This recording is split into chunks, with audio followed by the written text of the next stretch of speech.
Britain's EU referendum. Are you one of those who thinks that this... Well, first of all, do you think it will take place this year? And secondly, do you think it's a sham? Because some people do. Yes to both questions. Oh, right. We can move right on. Yeah, it's intended to be a sham. Whether or not it will actually come off as a sham depends to some extent on the media criticism and the media analysis of what Cameron is trying to do. I mean, the diplomatic game that's being played, where on the one hand people like Merkel and Hollande seem to be offering him concessions and making sort of tactful diplomatic overtures to him, is immediately blown out of the water by them saying precisely the opposite when you ask a specific question. Like, for example, you know, it's not acceptable for us to discriminate, for Britain to discriminate between foreign workers, EU incomers, and the resident population. And then the next day they say, well, a 4-year delay in the right to collect automatic benefits wouldn't be acceptable, but a 3-year delay would be? What? You know, either it's against the principle to discriminate against other EU nationals, or it isn't. And it's become, everybody's talking nonsense. You know, so how we're going to make head or tail out of what is being asked in this referendum is the real question. Well, who was it who said, if you don't like my principles, I can get some new ones? Yeah. I mean, is that what this is about, really? It's just a bit about squaring a circle. The voice for of Mr. Britain Cameron. beside me completely ungrateful. There you are, European partners willing to help Britain on a thing that they really feel strongly about, the freedom. That is 3-4 years. I think, personally, it should be applied. It's the rule. You belong to the EU. Yeah. EU cannot discriminate. And you think you agree on that? But it should be the rule. But this being said, it's a principle or it isn't. I think that the referendum will take place. Yeah. I think that Britain will stay the EU not by emotion but by reason, because of job, because of the economy, because also the European is divided between nasty UKIP and also some part of the more conventional right-wing conservative. Also the European want Britain in, want to stay Britain's in, because we are stronger with Britain. But this being said, if Britain leaves the EU, the EU can continue to prosper, but Britain will become a dwarf among nations. No, it's the opposite. The EU will... No, a dwarf You need us more than we need you, honestly. No. Yes. Well, that's going to be the argument. Yeah. Welcome to Dateline London for the next year. Yeah, exactly. Here's a sneaky thought, which is, supposing Mr. Cameron wins the election, wins the referendum, but wins it sort of 55-45, well, then it's a never-endum. That's what it's looking go like. on and on and on. Exactly. It's looking a bit like the Scottish referendum, where you thought it was going to put this issue to bed, and it doesn't. It continues to fester, and the splits continue. You know, I think what the sham is that, you know, this ban on in-work benefits for 4 years, that actually would make a difference to the number of people coming to the UK to settle, and it won't. You know, especially keeping in mind the fact that, you know, the minimum wage is going to be hiked here. That's going to be as much of a draw.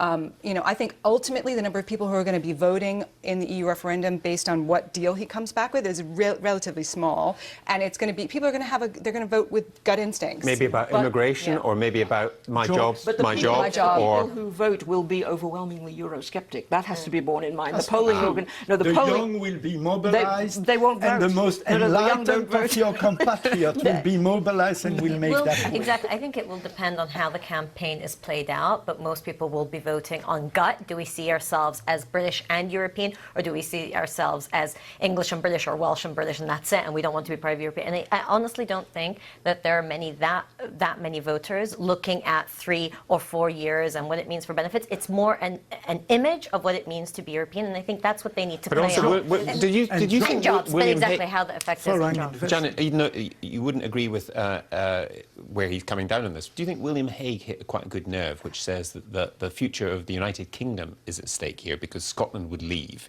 if it's a no vote? I don't think... William is a friend of mine, but I don't think that's a sound argument. I mean, for one thing, it shouldn't be the deciding factor what Scotland will do. The breakup of the United Kingdom does not depend one way or the other on the membership of the EU. If Scotland actually thinks that it can put in a separate application for membership, which would take years to go through, and that would somehow cause a fatal breakup with England, I think that's far-fetched. I don't think... speed up, unlike the Scottish referendum. If the Scots apply and Britain Britain is no longer in Europe, we will welcome them openly, and they will go on top of you were the queue. one who wanted to obey the basic rules. You think Scotland is going to be economically viable? Do you think they're going to have to bend the rules like they bent them for Italy, I suppose? But economically, They'll be it's not very going- viable. We'll help them to be viable. You'll have to give them a lot of help, I think. Well, the British give them help anyway, so Yes, we'll... exactly. So why should Not they a leave problem. and go to The issue Europe? is, They the are other much issue nicer. is polling. I mean, at the moment, everyone's looking at the polls, and the polls seem to say that most people will vote to stay in the EU. But again, there was They're this about fascinating, 50-50. exactly. It's also fascinating how this polling is being done. So online, it goes back to your comment about younger people.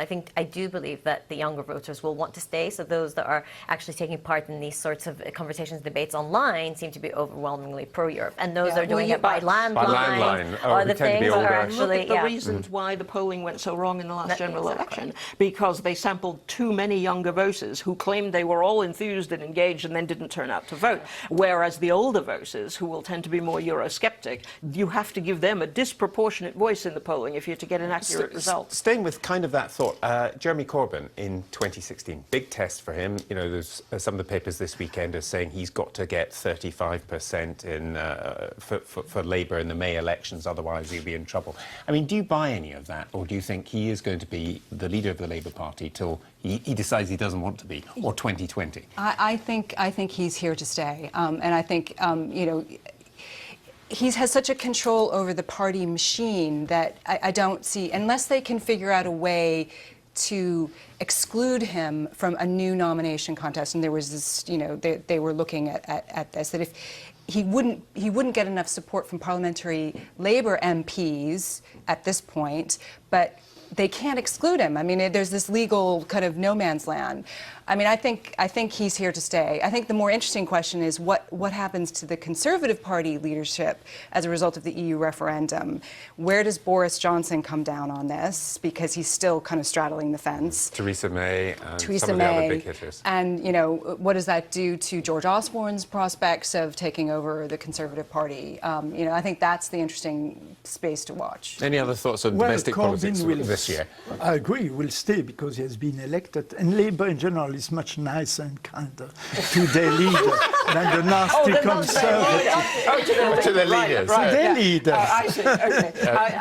Okay. A lot of this is going to be affected by his vindictive cabinet reshuffle, which apparently is due in the next couple of weeks. If he really does what he's rumoured to be doing and sacks Hilary Benn, for example, whose father, of course, was a totemic figure for the Labour left, if he sort of pushes out and demotes and insults 3 or 4 of the major sort of Labour figures who opposed him on the Syria vote, that's bad news for him. And I think that could actually precipitate a serious split. You didn't frankly have the balls to put country before party.